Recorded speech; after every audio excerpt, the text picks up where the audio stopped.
নমস্কার বন্ধুরা, YouTube channel রূপ গার্ডেনিংয়ে আপনাদের স্বাগত জানাই। বিভিন্ন ধরনের লেবু গাছে সাধারণত ডিসেম্বর থেকে ফেব্রুয়ারি এবং মার্চ মাসের প্রায় 20-25 তারিখ অবধি ফুল এসে থাকে।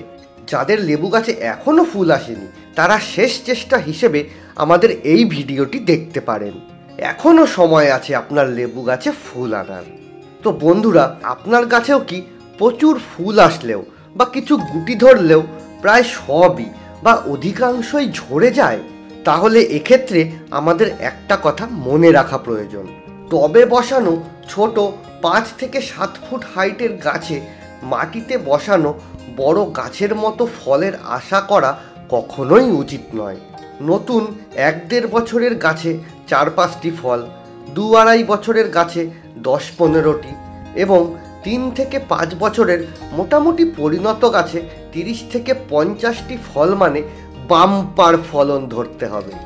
লেবু গাছে যা ফুল আসে তার 90% ঝরে গিয়ে বাকি ফুল থেকে ফল দাঁড়ালেই গাছ ভেঙে পড়বে ফলের ভারে।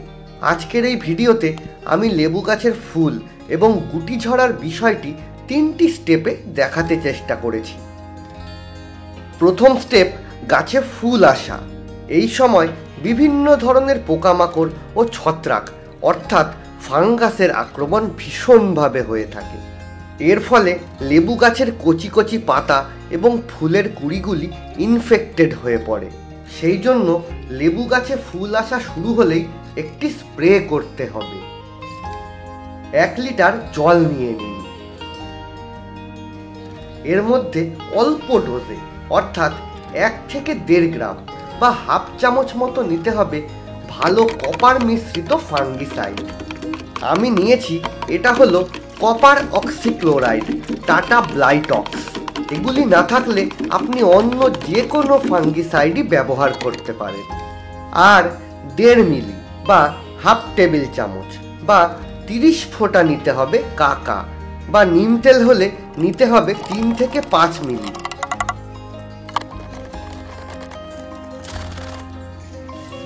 গাছে যতদিন না ফল সেট হচ্ছে ততদিন এই কম মাত্রার স্প্রে প্রতি 15 দিন অন্তর করে যেতে হবে।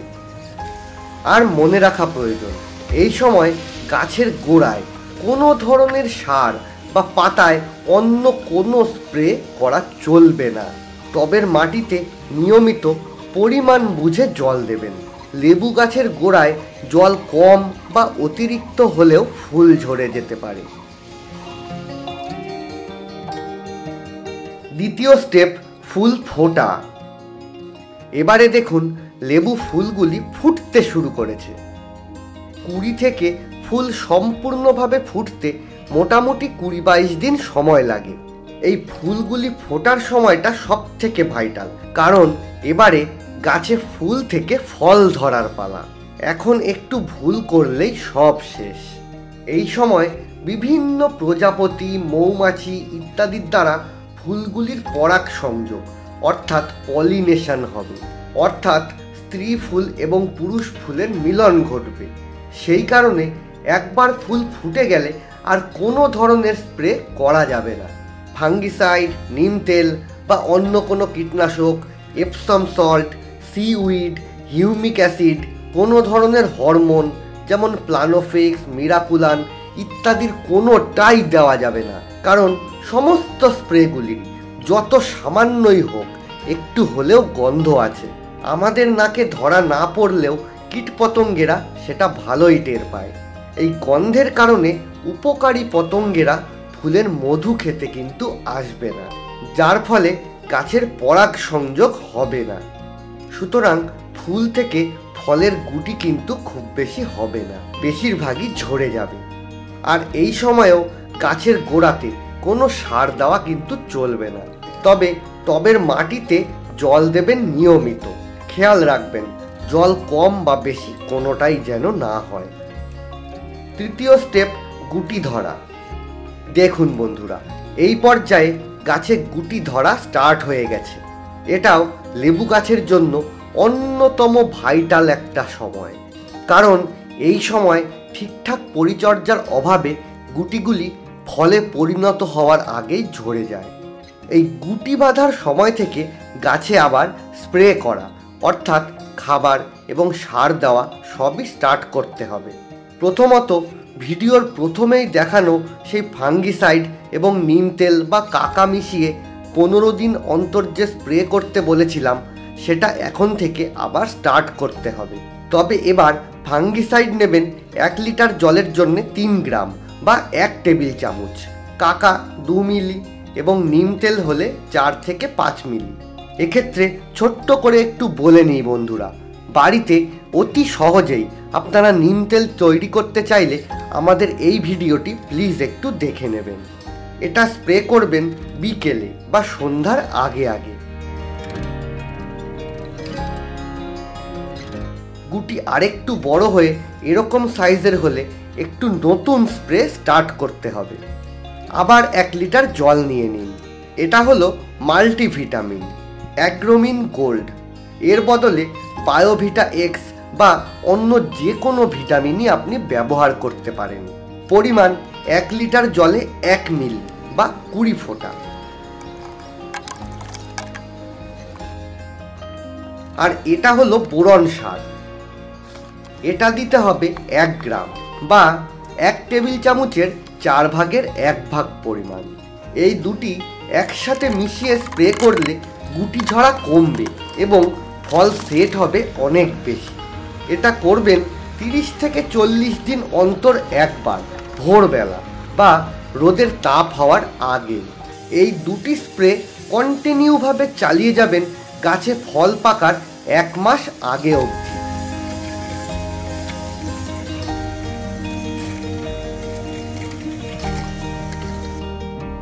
লেবুর গুটিগুলি যখন এরকম মার্বেল বা তার থেকে একটু বড় সাইজের হবে তখন থেকে গাছের গোড়ায় সার দেওয়া স্টার্ট করতে হবে। এখন থেকে ঘুরিয়ে ফিরিয়ে সব ধরনের সারই এদের দিতে হবে। লেবু গাছের জন্যে এই সময় বেস্ট সার কি দেবেন দেখুন। এটা হলো ভার্মি কম্পোস্ট অর্থাৎ কেঁচো সার। এর বদলে গোবর সার, পাতা সার, কিচেন ওয়েস্ট কম্পোস্ট বা অন্য যে কোনো কম্পোস্ট জাতীয় সারই দেওয়া যেতে পারে। 14 থেকে 18 ইঞ্চি সাইজের টবের জন্য 2 থেকে 3 মুঠো মতো নিতে হবে যে কোনো কম্পোস্ট জাতীয় সার। এতে আছে প্রচুর পরিমাণে নাইট্রোজেন সহ আরও বিভিন্ন উপকারী পুষ্টিগুণ। এটা হলো স্টিমড বোন মিল বা হাড়ের গুঁড়োর পাউডার। এটা 2 চামচ দেওয়ার ফলে প্রচুর পরিমাণে ফসফরাস এবং ক্যালসিয়াম পাবে গাছ, যেটা লেবু গাছকে ভেতর থেকে মজবুত করে অনেক বেশি ফল সেট হতে ভীষণই সাহায্য করবে। এর বদলে ডিমের খোসার গুঁড়োও দেওয়া যেতে পারে। এগুলি হলো অনুখাদ্য অর্থাৎ মাইক্রোনিউট্রিয়েন্টস, সিউইড। এটা 1 চামচ দেওয়ার ফলে গাছ copper, iron, zinc, manganese, nickel সহ আরও বিভিন্ন মাইক্রোনিউট্রিয়েন্টস পেয়ে যাবে, যার ফলে লেবুর সাইজ তাড়াতাড়ি বাড়বে এবং ফল অনেক রসালো ও সুমিষ্ট হবে। এর বদলে হিউমিক অ্যাসিডও দেওয়া যায়। আর বন্ধুরা, এটা তো সবাই চেনেন, লাল পটাশ অর্থাৎ পটাশিয়ামের যোগান দেবে। এটা 1 চামচ দেওয়ার ফলে গাছে অনেক বেশি পরিমাণে ফল ধরবে। এর বদলে শুকিয়ে গুঁড়ো করে রাখা কলার খোসাও দেওয়া যেতে পারে। এই চিনির দানার মতন দেখতে জিনিসটি হলো এপসম সল্ট বা ম্যাগনেসিয়াম সালফেট। এটা এক ধরনের খনিজ লবণ। এই এপসম সল্ট দেওয়ার ফলে গাছের শিকড় মজবুত হবে, যার ফলে সম্পূর্ণ গাছের হেলথ ভালো থাকবে। এটা দিতে হবে 2 টেবিল চামচ। এই সম্পূর্ণ মিশ্র সারটি দিতে হবে মোটামুটি 50 থেকে 60 দিন অন্তর একবার। সার দেওয়ার পরে টবের মাটি অল্প করে খুঁচিয়ে দেবেন, তাহলে সারগুলি মাটিতে সহজেই মিশে যেতে পারবে। এবারে গাছে জল দিয়ে দেবেন। এই জলে লিটার প্রতি 3 থেকে 5 গ্রাম হিসেবে ফাঙ্গিসাইড মিশিয়ে নিয়ে দিতে পারলে সব থেকে ভালো কাজ দেয়। এইভাবে ভিডিওতে দেখানো পরিচর্যাগুলি স্টেপ বাই স্টেপ ঠিকঠাকভাবে করার চেষ্টা করুন। এছাড়া আর খুব বেশি পরিচর্যা করার প্রয়োজন পড়ে না। তবে মনে রাখবেন, গাছে ফুলের কুঁড়ি আসা থেকে শুরু করে ফল বড় হওয়া অবধি সপ্তাহে 2-3 বার এইভাবে শুধু জল দিয়ে সম্পূর্ণ গাছ স্নান করিয়ে দেবেন। বিশেষ করে প্রচণ্ড গরমের সময় সম্ভব হলে প্রতিদিনই এইভাবে স্নান করিয়ে দেবেন। আর মাঝে মধ্যে অর্থাৎ ওই 40-45 দিন অন্তর কখনো 19-19 বা 20-20 বা 0-0-50 বা 0-52-34 এবং কখনো এপসম সল্ট বা কখনো হিউমিক অ্যাসিড এগুলি ঘুরিয়ে ফিরিয়ে স্প্রে করে দিতে পারলে বেস্ট রেজাল্ট পাওয়া যায়। তো বন্ধুরা, আজকের এই ভিডিওটি ভালো লেগে থাকলে লাইক, শেয়ার, কমেন্ট এবং সাবস্ক্রাইব করে পাশে থাকা নোটিফিকেশন বেল অন করে দেবেন। আবার দেখা হবে আগামী দিনে অন্য কোনো বিষয় নিয়ে। আজকের মতন গুড বাই বন্ধুরা, সবাই খুব ভালো থাকবেন।